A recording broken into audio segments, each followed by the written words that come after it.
So, Raul, very happy to have you here in our virtual studio. I think there's quite a bit of distance in between us, right? Where are you? Oh, thank you so much. Actually, I'm in Chile today. I'm South America. So thank you for the invitation. It's kind of funny because I'm off into a different time zone and into a different time of the year. So right now it's the very south of the world, and in summertime, it's really it's getting closer to noon. So it's fun to have this kind of conversation with people around the world. Thank you Yeah, so much. absolutely. And I think you are enjoying a bit more better weather than I am enjoying here in Stockholm, right?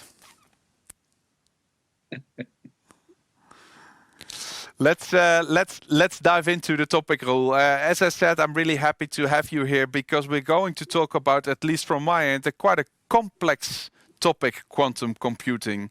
Is it also in your daily practice that you feel that this is really a complex topic?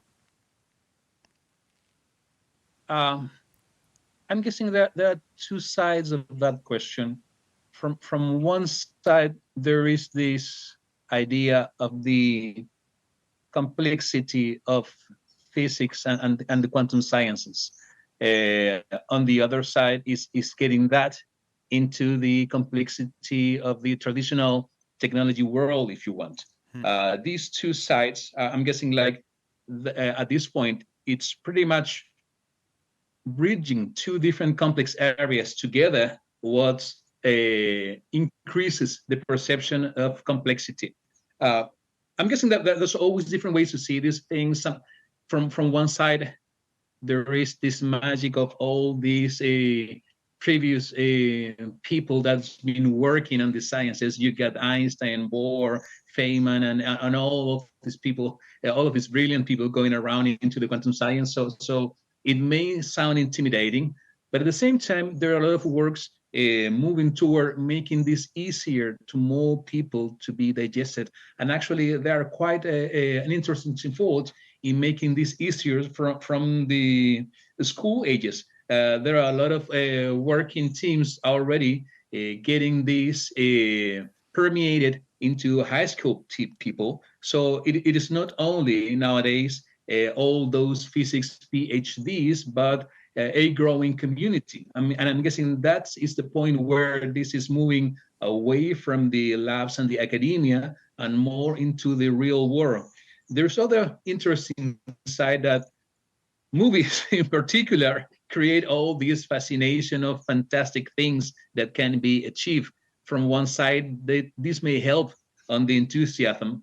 On the other side, this create this idea of something so vague and fantastic that is only achievable on the science fiction movies. Yeah. There are different trends that people like us need to handle in order to make this to tangible to day-to-day people.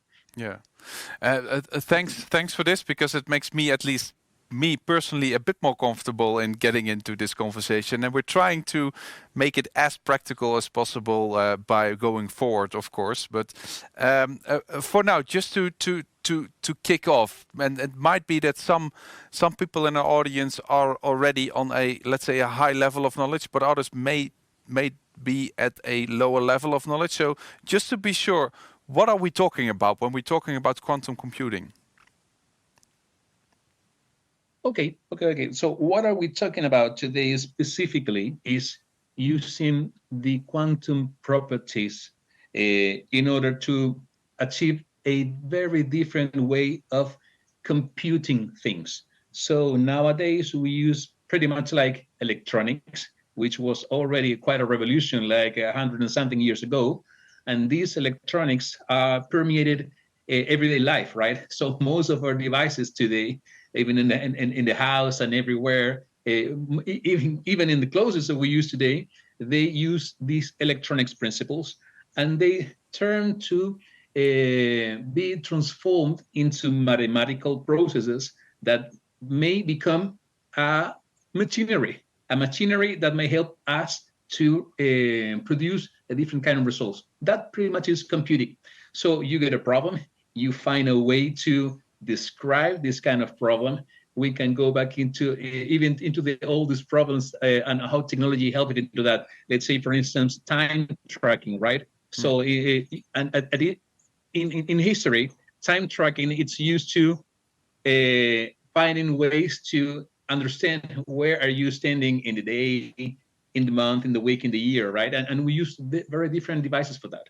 Yeah. Nowadays, we use electronics, and those electronics works into electronic circuitry, which pretty much is based on this idea of switching on and off. And then that turned into a whole binary world, all and off, ones and zero. And going that into the technology, we took that in order to create computing systems, something that may use logical principles on false and then create circuits of truth in order to make these kind of more complex calculations. That's pretty much like the computers we use today, the clock, TV, and everything else. That sounds... So now, instead of using that electronic, we use a very different physics approach, which is the quantum physics. Quantum physics it's a little bit like 100 years old, so it's quite new in comparison to the traditional or the classical physics, and thus the differentiation between quantum computing and classical computing. And I'm guessing that kind of fairly new 100 years science, it still create this kind of anxiety in order to be understood and in order to be used. And this using of the technology is where we are today. So that's it. Thank you very much for this, let's say, a very, very pressure cooker of what is quantum computing actually is. Let's move on a little bit on the current state, the current landscape when it comes to quantum computing. You are experienced in the field. You talk to a lot of different companies, a lot of different people. What's the current landscape when it comes to quantum computing right now?